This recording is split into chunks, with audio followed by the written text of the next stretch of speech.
থামো। আমার 5 মিনিট হয়নি দোকানে যাওয়া, আর এর মধ্যে তোমরা ঝামেলা শুরু করে দিছো। আপনি জানেন না মা, ও কত বড় শয়তান। ও আমার গায়ে হাত দিছে। ও কি যদি আমি জেলে ভাত না খাইছি, আমার নাম তুই না না। জানেন না আমাকে। এই তুই না যাইও না, যাইও না। কি গো, তুমি আবার কোথায় যাচ্ছো? তুই একেবারে কেস করতে, আমি পারিনি। আমিও যাচ্ছি কেস করতে।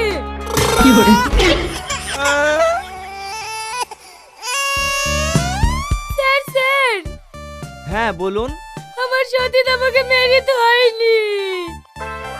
এই দেখেন এখানে মেরেছে, এই দেখেন এখানে মেরেছে, এই দেখেন। আরে থাক থাক, বুঝতে পেরেছি আপনার সতীনের নামে কেস করতে এসেছেন তো। হ্যাঁ স্যার। একটু দাঁড়ান, আগে ইনার কেসটা লিখিলি।